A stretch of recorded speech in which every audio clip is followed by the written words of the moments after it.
তো দেখুন আমার এই পিটুনিয়া টবগুলো জল দেওয়া হয়ে গেল। তো আর একটা কথা বলে রাখি, এই যে প্রত্যেক টবেই দেখুন এই রাইস হাস্ক বা ধানের তুষ দেওয়া আছে। এটার একটাই কারণ, রুট বেটার এরিয়েশন পারপাস। রুটে যাতে, রুট বা শিকড়ে যাতে ভালোভাবে হাওয়া বাতাস খেলে, তার জন্যেই দিতে হবে রাইস হাস্ক। আর এই দিকে আছে আপনার এই বালি, এটা হচ্ছে সিলভার স্যান্ড বা গঙ্গা মাটিও বলে, সাদা বালিও বলে। হ্যাঁ, এটা আমরা লাগবে বিশেষ করে ওই যেসব গাছে আপনার এই জারবেরা, এই ওটা হচ্ছে কি গ্যাজিনিয়া।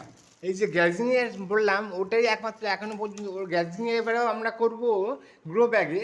গ্রো ব্যাগ নেই, আর আবার আনতে হবে গ্রো ব্যাগে। আর এখানে রাখা আছে আগের বছরের যে আমার এই যে আগের বছরে রাখা আছে গ্যাজিনিয়ার সয়েল, সেই সয়েলই হবে। কারণ কি, গ্যাজিনিয়া হচ্ছে ডেজার্ট প্ল্যান্ট একটা, তো এদের একটু বালির পার্সেন্টেজ বেশি রাখতে হয় সয়েলে, মিডিয়া। ওকে। আর এই যে সিলভার স্যান্ড, এইটাও গ্ল্যাডিউলাসের জন্য একটু বেশি রাখতে হয়, ওই যাতে গ্ল্যাডিউলাস না পচে যায়।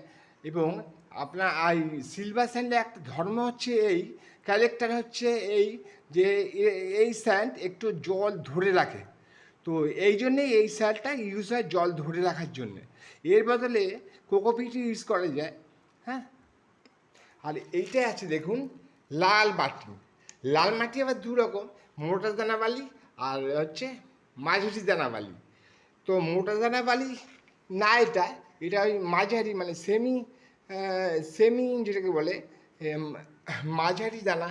মোটা দানা না এটা, এই যে দেখতে পাচ্ছেন মোটা দানা না এটা, এটা মাঝারি, যেটা মাঝারি দানা বালি সেটা লাল বালি। এটাও লাল বালি। লাল বালিকে বলে অনেক সময় গোল্ড স্যান্ড, গোল্ডেন স্যান্ড বা গোল্ড স্যান্ড। আর লাল বালিকে কনস্ট্রাকশন স্যান্ডও বলে। এবং এগুলোতে ইউজ হচ্ছে এখন ঘর তৈরির জন্য।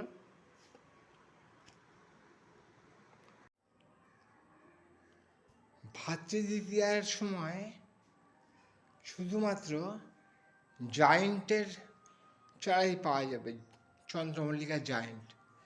আর ডালিয়া এবং আরও অনেক দিন বাদে পাবো। এদিকে যে পিটুনিয়া আর গ্যাজিনিয়া, এগুলো আরও দেরি হবে আসতে বাজারে। এই যে দেখা যাচ্ছে আপনার কিচেন লিটার ম্যানিওর, যেটাকে আমরা বলতে পারি পোলট্রি ম্যানিওর হিসেবেও খ্যাত। মিন্স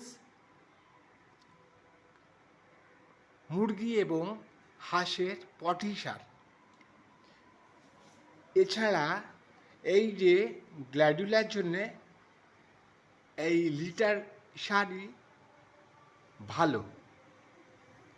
এবারে আসবো গার্ডেন ওয়েস্ট কম্পোস্ট সারের ব্যাপারে।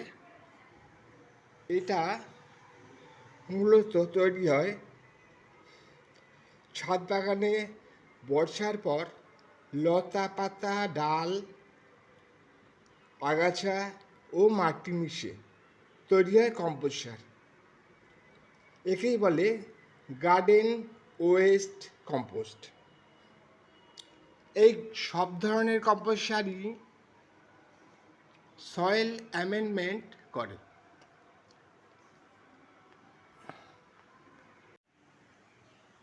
এই যে মাটি টবে রেডি করা আছে, এটা মিনিমাম 15 দিন এইভাবে মাটি রেডি করে ফেলে রাখতে হবে। তাও আবার ইনডোরে, যেন বৃষ্টির জল বা অন্য কিছু না লাগে। এরকম ছাদের নিচে সেমি শেডে বা শেডে 15 দিন, অ্যাটলিস্ট 15 ডে একে এইভাবে রাখতে হবে। সবচেয়ে ভালো এই যে আমরা প্রোডাকশান নিয়েছি কিচেন ওয়েস্ট কম্পোস্ট বা গার্ডেন ওয়েস্ট কম্পোস্ট বা এনি কাইন্ড অফ কম্পোস্ট, একে মোটামুটি 15 দিন শুকোতে হবে। তারপরে টবগুলোতে এক এক করে অ্যাড করতে হবে মাটি, কম্পোস্ট সার অ্যান্ড এটসেট্রা।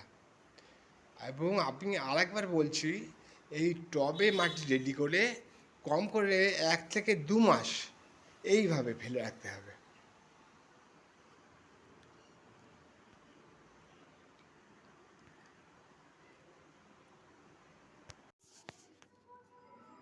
যে কোনো কম্পোস্ট সারই ডাইরেক্ট সানলাইটে শুকোনো যায় না।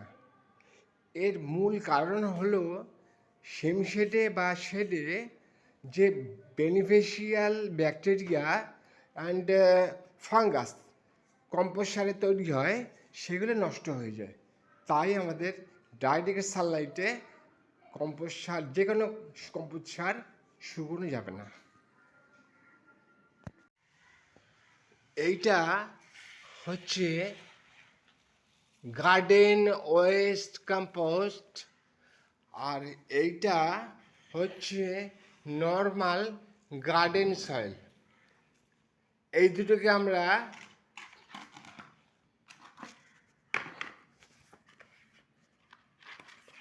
50-50 রেশিওতে মিশিয়ে নেব।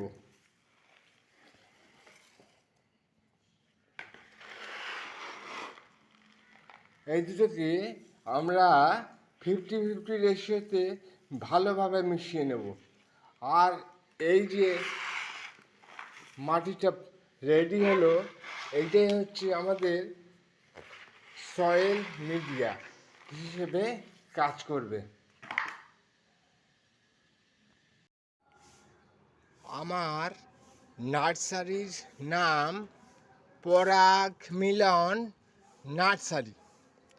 তো লোকেশানটা পাবেন গুগল ম্যাপে ওই একই নামে, পরাগ মিলন নার্সারি, বাংলায় সার্চ করবেন।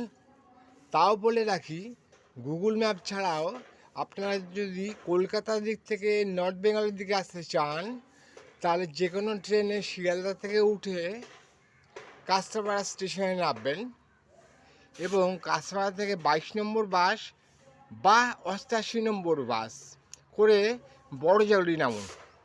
বড়জাগুড়িতে এসে আমাকে একটু কল করুন, আমি আপনাকে আমার নার্সারিতে নিয়ে আসবো। আর এই একই নামে আমার তো ইউটিউব চ্যানেলও। হ্যাঁ, ধন্যবাদ। তাহলে আজকের মতো রাখি। আর যদি নর্থ বেঙ্গলের সাইড থেকে কলকাতার দিকে আসেন, তবেও এই একই কাঁচরাপাড়া স্টেশনে নেমে 22 নম্বর ওখান থেকে স্টেশন থেকে বেরিয়ে ওই কাঁচরাপাড়া থেকেই ওই 22 নম্বর বাস বা 88 নম্বর বাস অথবা টোটো, অটো আসে, অনেক সময় রিক্সা ভ্যানও আসে, ওতে করে আপনারা চলে আসুন বড়জাগুড়ি। বড়জাগুড়িতে এসে আমাকে ফোন করুন, আমি আপনাদের নিয়ে আসব। আর এবারে বলে রাখি, যদি বাসে আসেন, বাসে যদি কলকাতার দিক থেকে নর্থ বেঙ্গলের দিকে আসেন, তবে যে কোনো নর্থ বেঙ্গলে এক্সপ্রেস বাসে উঠে আপনারা নামুন ডাইরেক্ট বড়জাগুড়ি। বড়জাগুড়িতে ওই একই এসে আমাকে ফোন করুন। আর যদি যারা নর্থ বেঙ্গলের সাইড থেকে কলকাতার দিকে আসতে চান, তাদের বলি যে কোনো কলকাতাগামী বাসে উঠে বড়জাগুড়ি স্টপেজে নামুন এবং এখানে এসে ফোন করুন, তাতেই আমি আপনাদের নিয়ে আসবো আমার নার্সারিতে। ধন্যবাদ।